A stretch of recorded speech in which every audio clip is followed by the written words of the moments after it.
Yeah, it's there. It's doing. Yeah, we're live. We're live now. Okay, excellent. I will just say roll video or roll picture each time that we have a video or a picture. Okay. It's there. It's doing. Yeah, we're live. Okay, sorry. We're live. We're live. Yes. Live to you from the heart of Moscow. Roll picture each time that we have a video or a picture. Okay. Okay, well that's a little echo. Okay, sorry. We're live. Somebody has to mute the mic. Yeah. Where's that echo coming from? Andre, he's muted. Okay. Yeah, well, that's a little echo. Somebody has to mute the mic. Andre, I think you need to mute as well. Where's that echo coming from? I'm on a loop. Yeah, well, that's a little echo. This may become confusing for our viewers.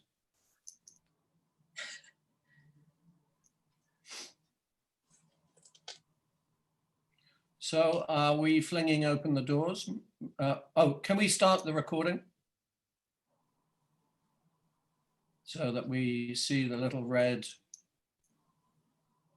dot.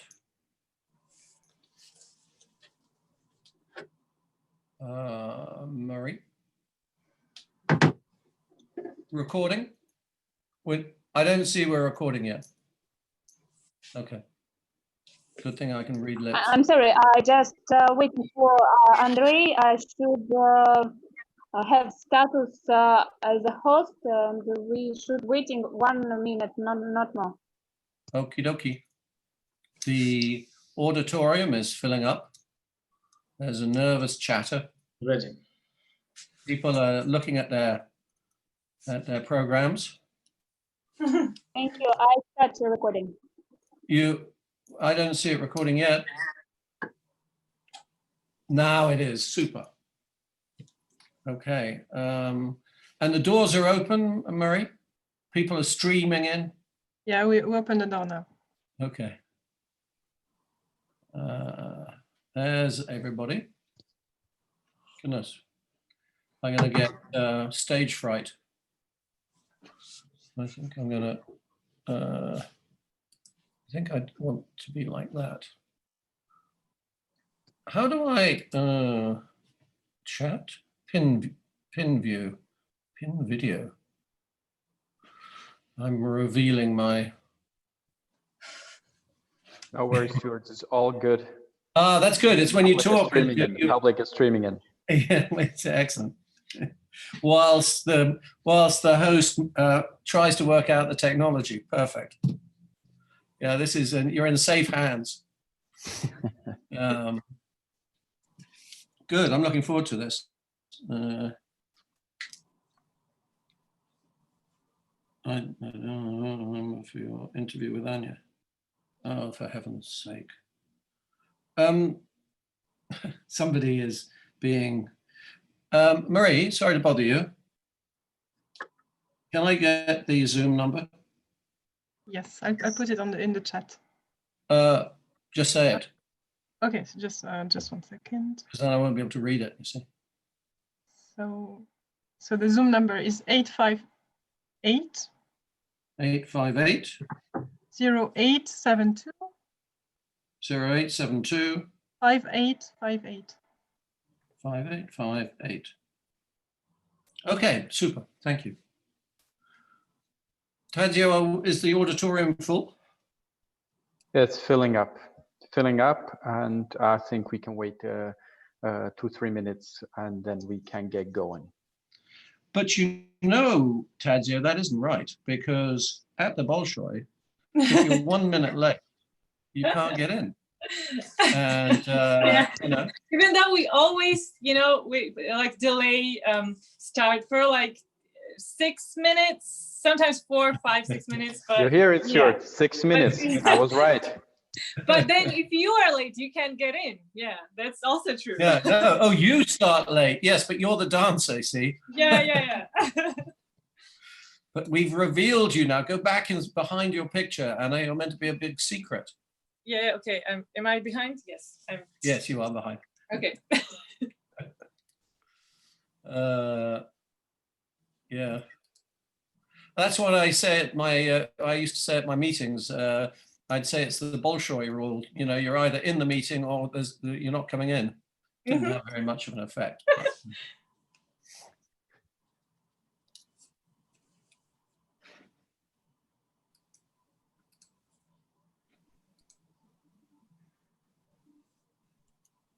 I can't stand the suspense, Tadze.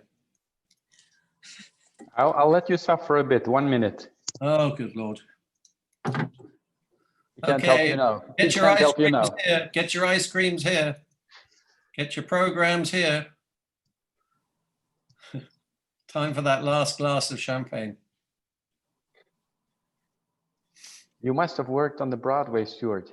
No, I'm auditioning. I'm auditioning. What are you talking about?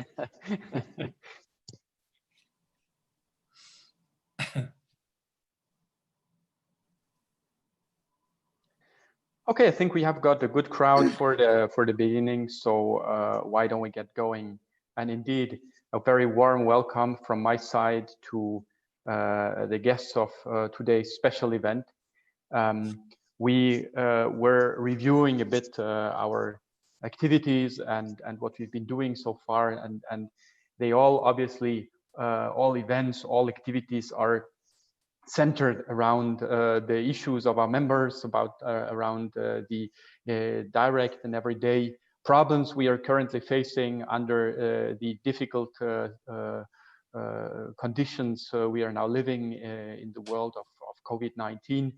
And at the same time, we thought it might be a good moment to open a bit the horizon and to take a wider look at some worlds which are either adjacent or a bit different from the worlds that we are usually live in. And the world of culture is definitely such a world. And if we all remember at the beginning of this crisis, when the lockdown measures came down on us and really changed our life almost overnight, then all these people from the world of culture, from theaters, from orchestras all around the world, they did a tremendous effort and outreach to us, and so many shows and concerts and plays offered online. And if we look at the measures that have been adopted to support business and to support culture, then we can say that not all of this tremendous generosity that the world of culture has given to all of us to cope with these difficult circumstances has yet been fully repaid. And I think to look now behind the curtain and to have the opportunity to learn some new insights and experiences from this world of culture is an excellent opportunity. And now I would like to thank Stuart and our special guest, which I'm not yet going to reveal, for having agreed to have this session, for having taken this initiative. And with having said that, these few introductory words, I hand over and I vanish behind the curtain by turning off my video and my audio, and you're now fully in the hands of the showmaster of tonight's event. Okay, Tadzia, thank you very much indeed. Right, it's a pleasure to be here. I just want to spend a minute on why actually I'm involved in this. I'm a director of the AEB and I'm a senior advisor at EY. But I fell in love with ballet, I guess 5 years ago. I'm sorry to say this, to bring up another ballet company, but I fell in love in Perm with the Perm Ballet Company. And I just wanted to give you my 2 cents of me falling in love with ballet, because it I guess paints the scene as to why I'm able to have this chat with you with such a wonderful dancer who is not from Perm. These are some of the photographs that, this is the Perm Ballet. These are some of the photographs I've taken, and they allowed me into the ballet school. They let me capture these moments backstage, capture the moments in the rehearsal rooms, there's so much effort that goes in to the world of ballet that we don't see. That we see that wonderful performance, we don't see the hours and days and months and years that go into that. The sense of this team that comes together, and it's not just the ballet team, but it's all the people around them. It really got my attention. And I guess what I'm trying to say is that I've been very fortunate at being allowed into this world. And it's only because I was part of that world that I got to meet our guest. So I'm not quite sure in which order to do this. Well, our guest is one of the finest ballerinas in the world. She is a soloist at the Bolshoi Theatre, which of course you all know. Anna Turasashvili is a good friend of mine. She's hiding behind the curtain at the moment. And by way of introduction, I thought we could just play a little clip of Anna in action. Andre, could we play the clip?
Thanks, Andre. Anna, would you like to join us? Hello, everyone. Hello, Stuart. Hi. I mean, I'm just, just watching that. It's like I'm breathless. So it's. Thank you. You know what? I'm watching and I realize even more how much I miss the live orchestra sound. Like, it's amazing because you hear it every day, and now you actually appreciate it even more when it's 2 months without it. And I've been listening, and it's really something. I really miss it, actually. Did you want to get up and dance while you were listening to it? Kind of, yes. Do you prefer live, or is it the same for you, live or recorded music? Is it the same? Of course not. Live is very different. Some people say, it can be any tempo, it can happen, it's a live performance, but that's the beauty of it, because it can be faster today, it can be slower, you don't know what the conductor, what mood he is. I thought but doesn't he respond to you? You respond to him, I guess. It's a chemistry, it's a both side chemistry, but again, you never know. Still, I mean, he looks at you, I look at him, but who knows? And that's actually very interesting, because the different tempos, different moods, it can bring something new to the same part you've done maybe many times. So that's interesting thing about it. When it's recording, it's always the same. You're sure that it's going to be the same. It's very stable, but there's no this little bit of a, you know, like adrenaline and magic. Okay, I mean, so we talked about this. So you've told me that you don't see anybody in the audience because of the lights, but do you see, I guess the conductor's just right in front of you. Do you see him? Or do you see his face? Yes. Because he's a little bit above all the orchestra, and he's there's light on him that you have to see the conductor. Yes, because especially the beginning and the end of each variation, like it's, you actually look at his hands at the stick and you start dancing. So it's very important. And on rehearsals, it's all rehearsed, of course. But with experience, you know, it comes naturally. You kind of don't even need to think to look at him. It's because you see him anyway. Like it's like the experience. but you're prancing around, you're twiddling around. I mean, yeah, you know, you're kind of busy up there on stage. So so how do you keep an eye on him? It's like I haven't noticed a ballerina keeping her eye on the conductor. You must do it. Yes. That's kind of sneaky, you know, way. You not only see the conductor, you also see your stage, the spacing. You see in which place, in which corner you are exactly. We have marks on the floor also. This is like I'm giving the secrets out. We have few marks. We have center mark and we have other important marks on the stage, and you also see all of those. So you know the attention is you have to see you have to see people around you. If you're dancing alone, it's kind of easier in the way you can do whatever you want, but if you're dancing with someone else, you always see everyone around you. You're kind of gonna you want to have eyes all over the head somehow. Right. It wouldn't be very attractive. But the other thing I know, because I've been there, is that there are all these people hanging out in the sides, in the wings of the stage, and everybody's kind of, you know, staring at the dancer. Do you obviously see them as well? Yes, but in this case, you try to ignore that.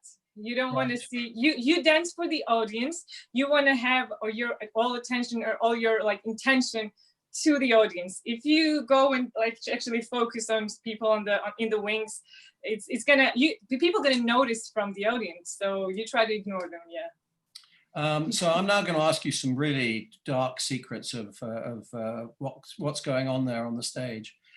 So I've noticed on occasion that sometimes the corps de ballet whisper to each other while they're in a static pose, right?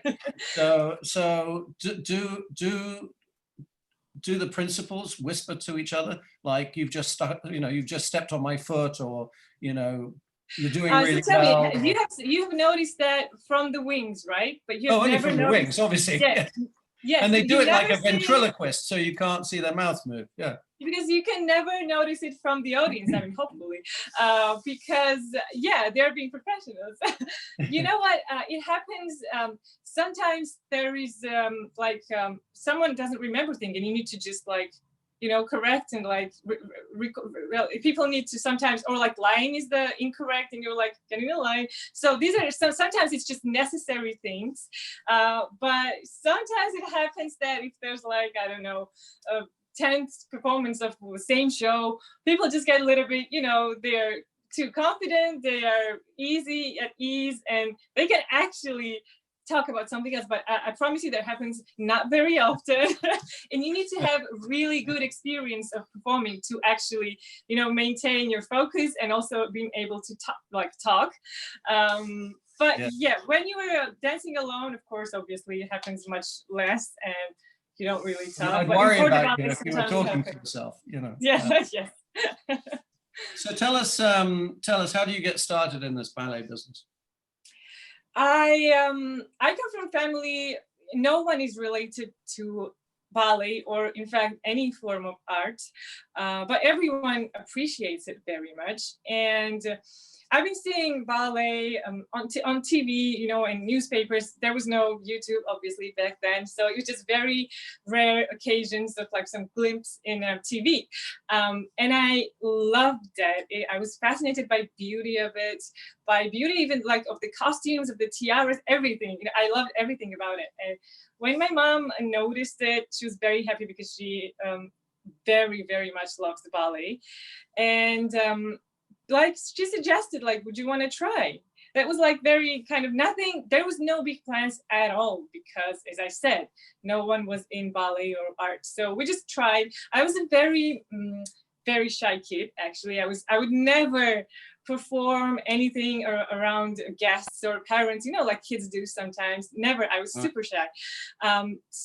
But for some reason I wanted to try ballet, even though there were people, you know, people would look at me, it's kind of the same thing, but I still wanted to try it. And I was very nervous first day, like when I was going to this ballet, like a studio. I was so nervous. Like I, for some reason, I always felt like super huge responsibility, even when I was 9. I started when I was 9, which is pretty late for ballet. But then I tried it and I got praised. And it felt so good. It felt so encouraging. I was also very lucky with my teachers, I must say. And I felt that this is the thing that I can actually do. And while people are watching me, that was the only thing I was, you know, confident enough to do while people were watching me. And that's why we just kept going. And there was, again, no big plans. It just kind of came along the way. Wow. Okay. By the way, we should tell people this is in Tbilisi. So yes. Yes, you know, I was born in Georgia, in Tbilisi. Never left the country until I was 14. So I was, you know, I was doing ballet there. Then my teachers, they strongly recommended me to continue my studying in Moscow, because Moscow and Russia basically has one of the best ballet schools in the world. And we, so that was like years and years of talking about it since I was 12 probably. And we were just, you know, getting ready for it. And when I was 14, I was accepted at the Moscow Bolshoi Ballet Academy. So there was no way back. I didn't want it to leave, to be honest. I was scared. It was all really too much. But once I got accepted, I sent my videotape. Again, back then there was no internet. We just taped a video of me dancing and doing some, you know, class. And it was, I think, around like 15 minutes of my dancing. And we sent, our friend was going to Moscow and he brought the tape to the school. It was like a whole thing. And they watched it and they accepted me, by the video. Well, that must have been a really big day. I mean, it's the day that sort of, that was the first day that changed your life. And then I guess there was the interview with the Bolshoi themselves. How did that feel? Because by then, presumably, how old were you when you interviewed for the Bolshoi? I was 17. So you'd now at that point been dancing for 8 years, and you'd had 3 years in Moscow. Yes. So you're pretty much invested now. I mean, you're kind of like, you really want to get into the Bolshoi. Yeah, absolutely, absolutely. Actually, when I started doing a ballet and I was getting into this like whole new world, I had no idea. I knew about the Bolshoi right away because there's a ballerina, Nina Ananiashvili. She was a prima ballerina at the Bolshoi, and in Georgia everyone knows her. So the theater was, she was at the Bolshoi, so that was the basically only ballet theater I knew when I was like 10. So if I was dreaming about you know, being ballerina in a theater, it was Bolshoi theater anyway. So there was no other. I think pretty much every ballerina dreams about that, by the way. I don't know. Maybe, maybe.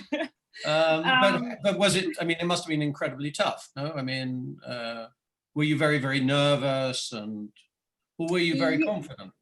No. Again, I mean, because I'm always not so sure, and my shyness, it was always with me. And again, the teachers, thanks to them, I had teachers who actually like empowered me and encouraged me to believe in myself more. And we had this exam at the end of the last course when we were closing our third course in Moscow, and there was like, the jury was like 25 different people from all of the theaters in Moscow, and maybe even from Mariinsky, from St. Petersburg. So there was lots of people from Bolshoi, all the directors, like everyone, the teachers. That was very nerve-wracking. I mean, we were getting ready for that for like 6 months, pretty much, just doing this 1-hour class for 6 months straight, you know, a little bit adjusting and changing, but it was just you know, getting ready for this one day. So all these 6 months, you have this in your brain and you think about it. And when it comes, I mean, you almost don't even believe, you don't understand. But it was it was good. It was good day. It was good class. And after that, they invite you for an audition at the theater. And I got the invite. I think 4 girls from our class got the invitation only, and there was like 20 girls maybe. So it's already, you know, you feel like, you know, maybe it's going in a right direction. But then, and I did the audition, and they called me and they said, "You're in, congratulations." I mean, you can imagine what a day it was. I was like super excited. But then my whole audition thing is like 2 year long, because in several weeks they called me again, and then then the vacation started. So it was end of the season, got audition, got in, and then was vacation for like 1 month. And then several weeks they call me and say, "Oh, unfortunately, because of your citizenship and some of the problems that with your passport, we cannot have you in." So this was like the worst thing, like when you know that you're in, and then you have to kind of adjust yourself to the other reality. And I was really did they say that in a way that they said, "Go and fix it and you can come back," or did they say it like goodbye? No, they were like, "We're sorry, you know, bye-bye," kind of. No, yeah, in Bolshoi, I mean, especially at that period, it's very kind of dry. No one like fusses around you. It's like, you know, no, bye. Very straightforward, very kind of dry. Yeah, it's a little bit of a tough place. But I didn't give up, I guess. It was still in my dream to be there, and I worked. I started working at Georgian ballet, so State Ballet of Georgia, and I was working on my documents for more than a year. And when I got it fixed, I just came to Moscow and tried it again. And I must say, when you're 17, just finishing the school and going to the audition is one thing. But then when you're like 19, you worked already on a different place, and you come back for a second time, it felt so different and strange, and it felt kind of scary because it wasn't easy to get in, even to the audition. Like they wouldn't even let me to audition for them. They were like, no. So yeah, it was tough times, but I somehow like got in. And again, you know, there's this like 3 bars in a ballet studio, and the mirrors in the front, and center bar is regarded as like the best place to be. You know, it's like the top, and sidebars are kind of less good. And I was of course at the sidebar because kind of nobody knew. There was new director. He didn't knew me. He had no idea who I was. So I'm standing in the side. I always stood in the center while I was studying 8 years, always in the center. And now I'm like on the side bar, and I'm like doing class. I'm thinking, what am I doing here? Like what? But it's at that point I was somewhat also pretty confident. I don't know. I just knew that I had to do this well and just show myself, and then, you know, let it be what it be, like what happens. And after the audition, some of the teachers came to me that remembered me from the first audition, and they were like, they, you know, said some compliments, and they said some nice things, and I got in the second time. And you know, you can't almost even believe until you actually go in the theater, go into your dressing room, and go to the rehearsal. And that happened very soon. Also, like in 2 days, they called me like, "We need you for these parts, Giselle, in Corps de Ballet, because we have not enough people. Would you like to come join us?" Yes. So that's how you said, "Let me think about that." Yeah. Hang on just a sec, Anna. Andre, can we just have a photograph? The photograph of Anna at the ripe old age of 14. Oh yes. So let's, and there she is. I have to say, you don't look any different to me, but I mean, you know, that's you in Tbilisi, I guess. Yes, that's it. This is my final year in Tbilisi. After this was like a end of the year concerts that, you know, all the kids from the school show what they worked on for a year. And this was on stage of Tbilisi State Opera House. And after this performance, I actually like packed my things and and went to Moscow. So yes, this kind of important photograph, I'd say. Well, great. Thanks, Andre. Could you take it off now? Great. How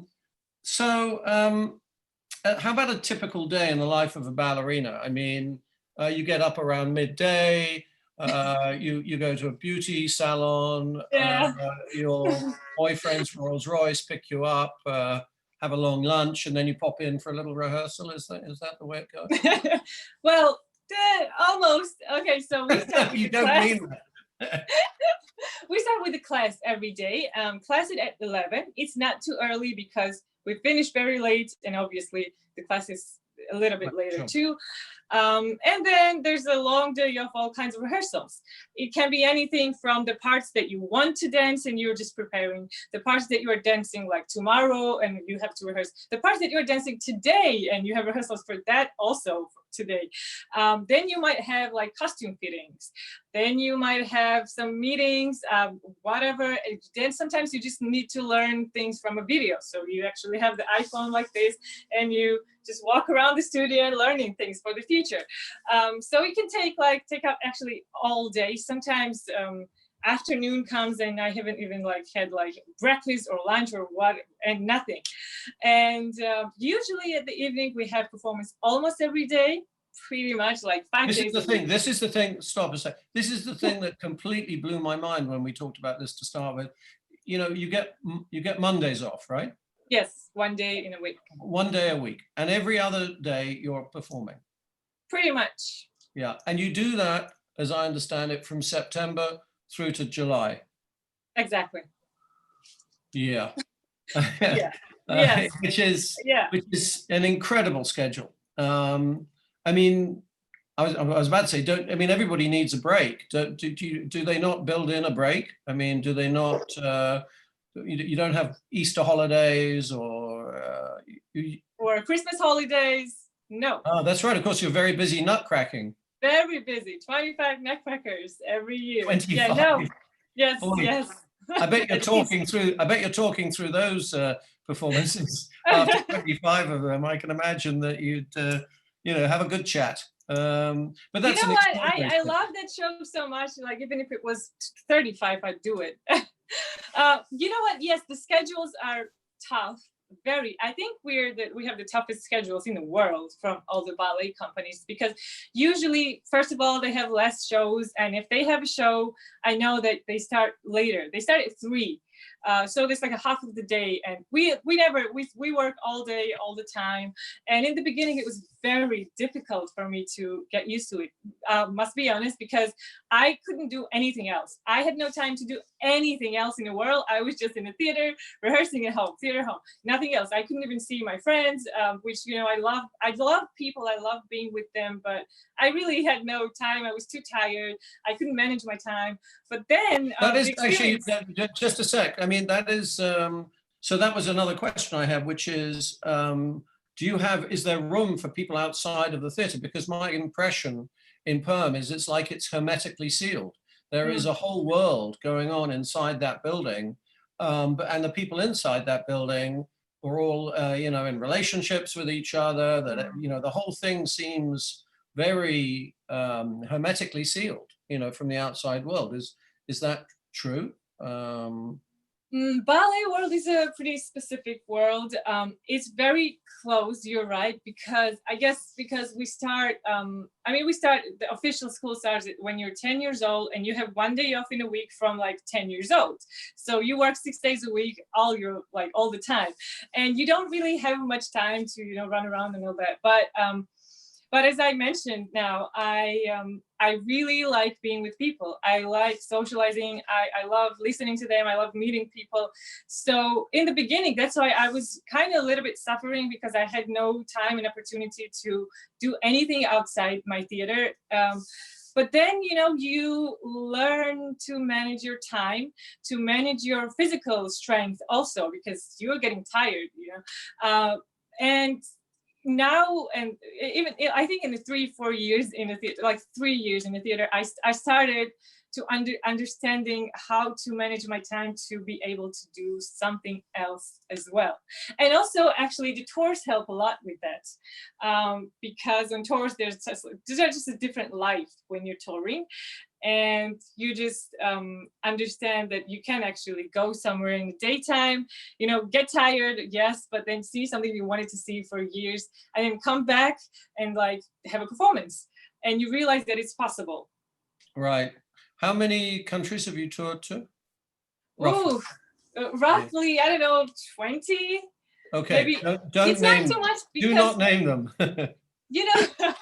But we usually go to the same countries over and over again. Most of the time, it's England, Japan, America, and Italy. Like most often, I think I've been to those countries. We have regular tours. Hang on just a second. I've got a little clip. Okay. Andre, can we roll the classical clip just to remind us of what you do during a working day?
Bravo! Oh my God. That was Don Quixote, Queen of the Dryads from Dream Sequence. Excellent. And again, oh my God, I really miss it actually. And you know what? I'm watching it now. I don't often watch my videos. It's kind of, you feel uncomfortable watching yourself somewhat. And I get nervous. Like even now, I was like, oh my God, it's like you get this nerving feeling like you do on stage. You have this same feeling. Interesting. Interesting. Can I just take a pause? And this is a message for the audience. You have, it's not fair that I should ask all the questions, although I could keep doing this till 10 at night. So there's a chat function on Zoom. We'd really love it if you sent your questions, and towards the end of this session, Anna will read them and choose a few that she would like to answer. But I say she'll choose the ones she can answer, and according to time, we'll see how we go. But do please send us your questions so that it's not, I don't get all the fun. But speaking of getting all the fun, here's a question I've always wanted to ask. How do the flowers work? Well, two things actually. You know, so yeah, let's start with yeah, exactly. How do the flowers work? I mean, so if everybody's watching this and we all wait till you're performing again, and then we all decide that we want to send you flowers, can anybody send flowers to any ballerina at the Bolshoi? Of course, but there's a little detail at that moment that only soloists, for some reason I actually don't get it, but only soloists get it on the stage. So if the girls from the corps de ballet, they will get it off stage. So in their dressing room, there will be their flowers waiting for them. Right. But soloists get it actually on the stage. So yes. Yeah, because you see, there's this other thing that would slightly worry me. Competing boyfriends, perhaps, you know, where you know, they suddenly you get all these bouquets from all these strange people, but also, you know, you do your performance, and you know, you do a very good performance, but the woman next to you also does a very good performance, but nobody has thought to send her flowers. doesn't that get awkward? I mean, or does that happen first? I think it does, because I've seen it. Of course. Well, of course it happens, but again, no, it's not awkward at all, because people don't get jealous. Oh, how come, you know, this girl is always getting all the flowers, and no? No, actually, I haven't noticed that. That's an interesting That's thing. because you always get flowers, Anna. You haven't noticed it because you're standing there and the flowers arrive. You should look out the side of your eye and see how the girls are doing. You know what? No, because we have so many performances, there are times that, you know, everyone will get flowers, you know, at some time. There's not, I mean, there's like 200 shows, 300 shows in a season, and I don't get flowers like every single day too, because, you know, you do 5 Swan Lakes, you get flowers like two times, maybe 3, but you don't get it like every single time. It's, I mean, no, it's impossible probably. So it's absolutely normal. I haven't noticed any jealousy over that, but I love them, and I'm always super grateful and super happy when I receive them. Some people doesn't even like them so much, you know. I'm seeing people leaving their bouquets like in a dressing room, just like in a vase. I always take it home, always, and I always take care of them because I love them. But again, you know, people are different. Some people don't really, And who is it that decides how many curtain calls there are? You know, we're all out there clapping, and the dancers come out, but who is it that decides how many times they come out? I would say the audience decides it. You decide, Stuart. As long as you clap, we'll come out. But is that right? Is that the deal? That's the deal? Yeah. When you hear it's still going, you know, you will come out again. And when it's like getting fading, and then you kind of understand that maybe it's okay, we can stop. Okay, so, but it's about the audience, totally. Yeah. And when you come out, I asked you this before, so I know the answer. When you come out, do you see us? I mean, do you see the audience? Because we're clapping for you. When you come out, it looks like you're interacting with the audience. I mean, it looks as though you're looking at us, but you're not, are you? Well, that's the thing. You have to act because you don't really see people in the audience, because you have lights on you. It's dark out there, and I never focus my attention to one person, because you have to, like, it's better to give it to everyone. That's why you have to, like, look at everyone, just look out, so that every single person in the audience thinks that you're looking at him or her, and you're doing this for exactly that person, which you are, I guess. Yeah, well, you do it so very yeah, well. it's like it's for everyone. Yeah.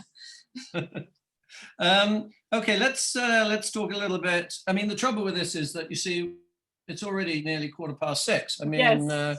Time flies. I'm going to take the liberty of, we'll extend this. So, but I want to talk to you next. Let's talk about it after the videos.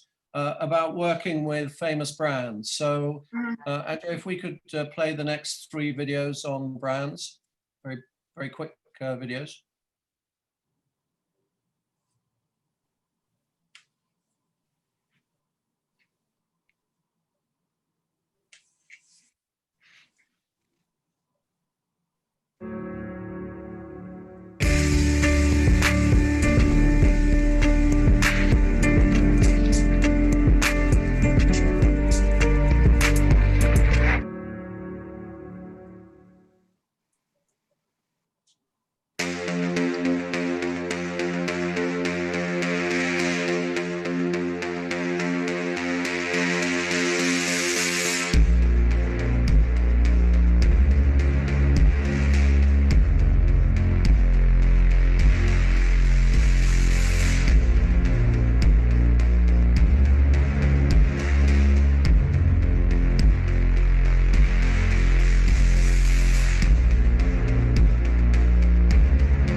I think we may need to upgrade our card in the computer.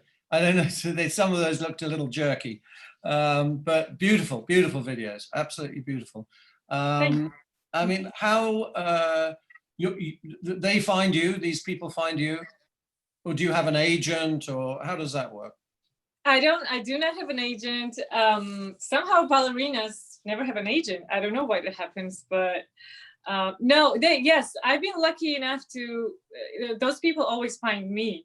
I was always fascinated by fashion also, I must say. Some people find it a bit like a, I don't know, waste of time, all this fashion, but I like the beauty of it. I like arts and craftsmanship behind it. And I just like generally beauty around me, I guess. And same thing, you know, in the fashion industry. And when I was about like 14, 15, I started to knowing these fashion photographers and seeing their, like, searching for their pictures on the internet, because in Georgia, there was, like, when I was 14, probably, there was no actual copies of fashion magazines. You couldn't get hold of it. So I was just using Google, which was a totally new thing for me. And I could spend, you know, hours just watching the editorial photo shoots, and I loved them. And I was like, you know, I would pretend and imagine myself being in one of the, something like that. And when it kind of, I think when you like something, when you want something, when the opportunity comes, you kind of, you know, you just cling to it. And that happened. I think I was like 21. First, we had like this photo shoot just for ourselves. And when you post it on the internet, people see it and you get response. And that's how it all started, actually. People just found me. So yeah, I've been lucky enough in that. Well, designers, photographers, cinematographers, you know, they just contact you. And if you like what they do, I always, you know, I see the work. If I like it, you know, I agree. It doesn't matter, you know, if it's for advertising or it's just a video for ourselves. If I like it, I always do it. I find a time in my schedule to like quickly run out and do it. And yeah, it makes me, I feel, it makes me good. I like doing that also. Well, yeah, I mean, and it comes across. I mean, I think they're great, great videos.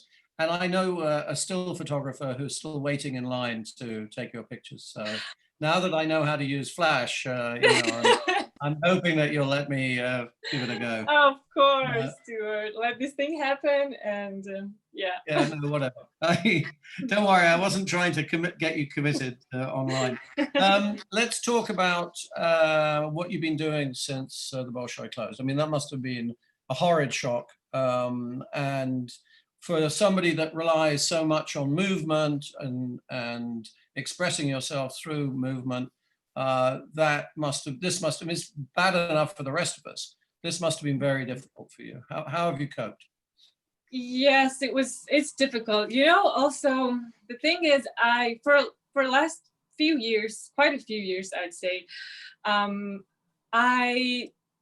you know, people usually, my colleagues as well, they kind of count months and weeks before the vacation or holiday. You know, in the summer, they're like, oh, we have 2 months more and that's it. I'm not doing it. I don't count the days before my vacation because I don't want it to. I can just go on, you know. So of course it's been a shock when they first announced that they are canceling the performances for like next 2 weeks. I was like, oh my God, this couldn't be happening. But then, you know, the whole thing came and we're here, you know, for 2 months.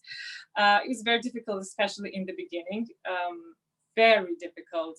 But you came up with a plan. Yes, it came.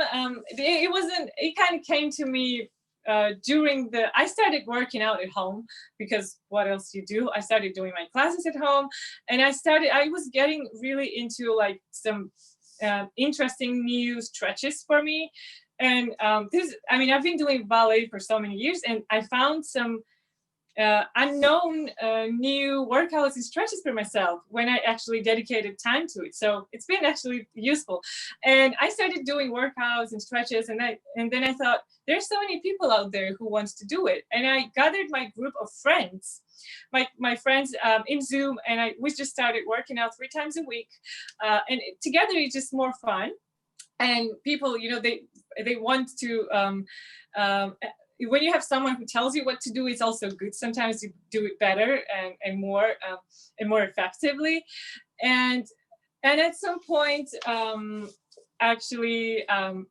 wasn't sure, but then it appears that people actually really want to do things while they're home and work out. And people started reaching out to me, even people that I don't know in person, like messaging me, can you work out with me, please? And then I started this whole new thing of home workout sessions, which has been very interesting for me, really. Like, it makes my day.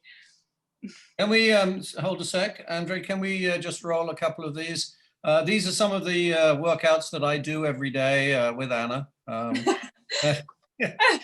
This is clearly a joke. So I love this one where this is what you have to do. Arms behind, so right to the ground. It's easier than it seems to it. Yeah. So my elbows are actually on the ground. If you cannot touch the ground, it's okay. I mean, try. Yeah, if you cannot touch, it's okay. As much as you can, and down. And then we're going to do the ground. And on exhale, go down. Really head down. Try to touch your feet. If you cannot do it, that's totally okay. You can just stay here. Whatever you can do. How about sitting in an armchair? We're going to stay here for a while because stretches are all about the time. And breathe. We're going to have straight back, shoulders down, belly in. Hands on the ground, straight knees, flex toes, and toes are together. And we're like ballerinas. We're going to just point the toes and flex. So point and flex, toes together. Try to reach down to the floor as much as you can and flex and point and flex. Now alternate legs, right and left. And this is what we do like every morning. And right and left and right and left. So there we have it. That's just a taster. I have to say some of the others were even worse. I say even worse. Those videos were for Bolshoi Ballet US account. They asked me to do live sessions for their account, which I've done 3 times, and the response was amazing. I mean, people, when I get the messages from people, the strangers that tell me like, now I'm doing this every day and I feel so much better. My shoulders are down, my posture is great, I feel great. Like, that's the best thing, best feedback you can get. It makes me very happy, and I appreciate every single comment. And I'm happy that people find it useful. Well, and you've also told me that if people particularly want one-on-one training, you're also prepared to do that, though obviously that's by appointment only. But yes, now I'm doing it for like 3 weeks, individual workouts. I'm doing it with the people are so different, and that makes it more interesting, because I have little ballerinas. I have 13-year-old, I have 80-year-old ballerinas as well. I have older ladies who just want to be like, they just want to feel lengthened and flexible. And I have different kind of people, different age range, so that makes it interesting for me too. I spend a lot of time actually, working out which muscle does what, and I mean, I know that, but there are some things that I need to make sure, and I try all of my workouts myself first, and I see how it feels and what it works best, and then I give them to my students, let's call them. Well, they are. And I also know that they're spread around California, Japan, Australia, France, Italy. Yes. So I think that, thank God for Zoom. Very different time zones. It's like 11 in the morning and 9 in the evening. It can be like in between. Yes. I have schedules now too, right? So it's kind of good. Andre, can we just put up that the advert sponsored by? Here you are. If you are interested, this is how you can connect with Anna. I'm leaving it up there for a second because you've got to write it down. Yes, and again, I want to mention that I really we really focus on stretches also, and people sometimes get scared when they hear like stretch, and I'm a ballerina and they think I'm going to make them do splits. No, we are doing I would call it like correct stretching, because it's not about the splits at all. It's about feeling better, lengthen your muscles, feeling longer. So those kind of stretches we incorporate while working out, and it trust me, it like makes you feeling afterwards much better, much lighter than just when people just work out without stretching. So keep in mind that stretches are very important actually. Great, thanks, Andre. Okay, I'm going to do something here because I'm a real time freak. Some people might have seen that this is only for an hour. We've clearly got more to do and more questions. And then, as long as you're free, Anna, I'd like to keep going. Is that okay for a little while? Maybe 15 Yes, minutes? I have my next class is at 9, so I have a few hours. Okay. Yeah, I wasn't really thinking that we do it for another 2 hours. But, yes, well, just in case. but I just, for those people that are going to have to leave now, I just want to. I'll thank Anna later, but I just want to mention that next week at this time, as part of the Culture Shock, we'll have Vasily Tsereteli, who will join us. He's the director of the Moscow Museum of Modern Art, and his father is Zurab Tsereteli, a very famous artist. We'll be talking about how the galleries have dealt with it, and the gallery scene in Moscow. And the following week, there will be Ilya Lagotenko from Mummy Troll. So that will, for those people that know Mummy Troll, I guess that's all I need to say. So let's get back to Anna. I just wanted to let people know that that's what will be happening in the next couple of weeks. Anna, do you get fed up with people asking you all these questions? No, because as I mentioned, there was a pause. There was a pause. I don't mean all these specific questions. I know why you were asking that, because I can see like my colleagues, you can notice that kind of unwillingness to answer the questions of the fans, or even like take a minute to take pictures with them. I find it strange actually, because as I said, maybe it's just me. I like people, I like being with them, I like interacting with them. And if I see a real interest, I see that, someone is interested in my profession, which I love, I will always, spend time and answer the questions. And the questions often are kind of similar. Yes, you're right. But, so what? Everyone wants to know. So I will answer 100 times if it's necessary. Wow, great. I mean, that I have to say, it's a delight to have you here. It's particularly a delight that you're, extremely articulate and happy to talk about, your profession. Now, I see, speaking of questions, I see a bunch of questions I can't read. Yeah, I see them too. Yeah, okay. Don't feel like you have to answer them all. Maybe we can find a way of answering people that we don't get to so that they don't feel bad. But if there's a question or two there that you feel like answering, or that you feel is easy to answer, then. Okay, there's some questions about my diet. So yeah, how diet do you end up so thin? Well, I must admit that I don't really have any particular diet. I'm sorry, everyone wants to know, like, there's this thing you can eat and you will be thin. There is no such a thing, unfortunately. But it's all about actually amounts of the things you eat, because I have a sweet tooth. I eat a lot of sweets, but then if you control the amount, you know, it won't affect you as much. And also find something from like healthy foods that you like. In my case, it's like broccoli, cauliflower. I really like those. I always have them. And find something that you like from like healthier food and just have them. And whenever you feel this like craving, you just bring out your favorite vegetables and eat, and that will, you know, kind of help you somehow. Right, right. But you, I know you don't smoke. That would be very odd if you smoked. But you don't, do you drink? I also don't drink, but I can say, actually, this is again giving away all the backstage secrets, that some of the dancers, they both, you know, they smoke. We have dancers that smoke, like even principal dancers, and we have dancers that, you know, here and there would like maybe have some cocktail, but you know, I don't, because I don't like it. But I think somehow you can. They manage to smoke and dance at the same time. I don't know. It's just. Maybe we should check back in with them in about 5 years' time to see how that's going. You know. Yeah, who knows? Yeah, but usually, of course, okay. Of course, ballerinas and ballet dancers are fit, and you know that they're even like the food we eat, probably it's not.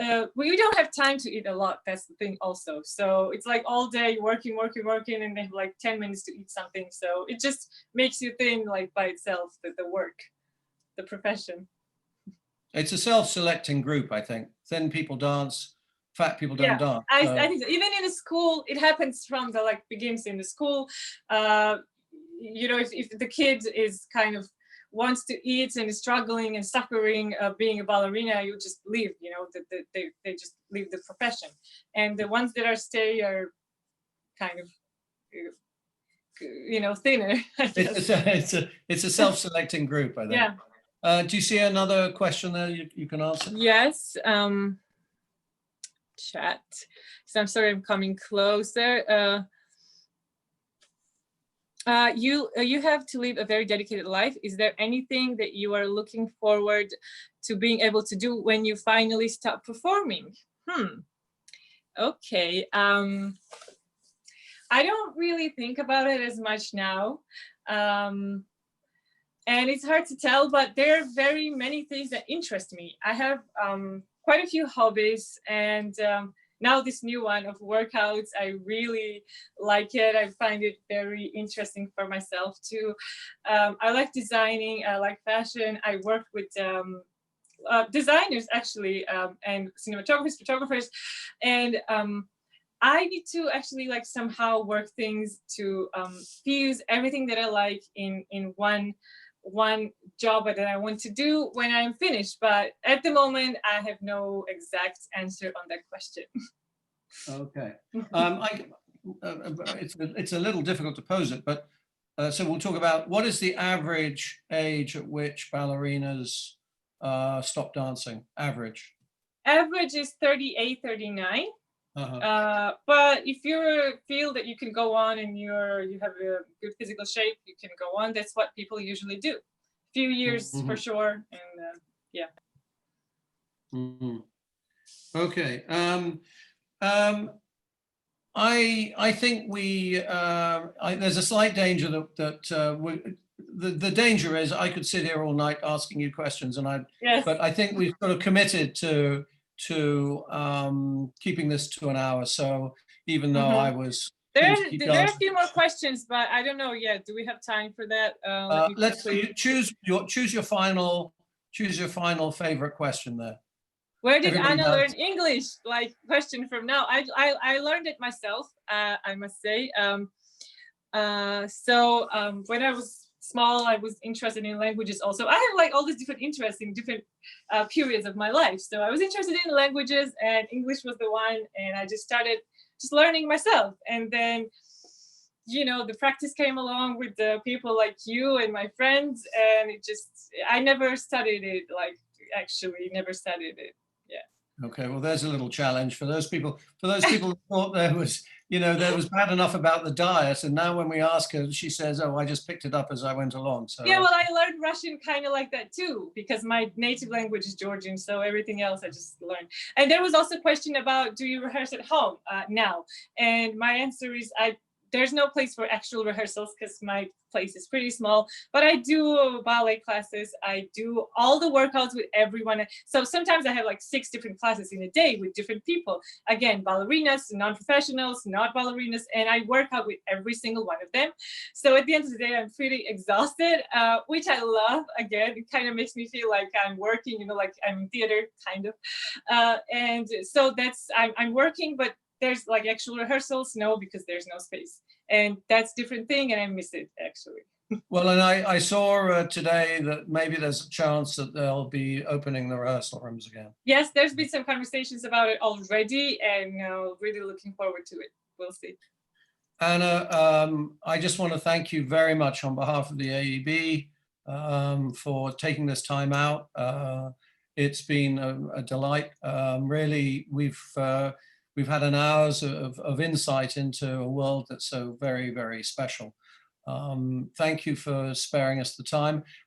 We're going to end with a video but before we go, sincerely, we can't wait to get you back on the stage, and we'll all be there in the audience, even if you can't see us. So thank you, Anna. Thank you. Thank you for having me. I hope this was interesting for the viewers, and thank you for having me again. And yes, hope to see you soon on a big stage. Absolutely. Let's roll that last video, Andre. So I think this is a video to remember you on stage and how you'll be when we come back.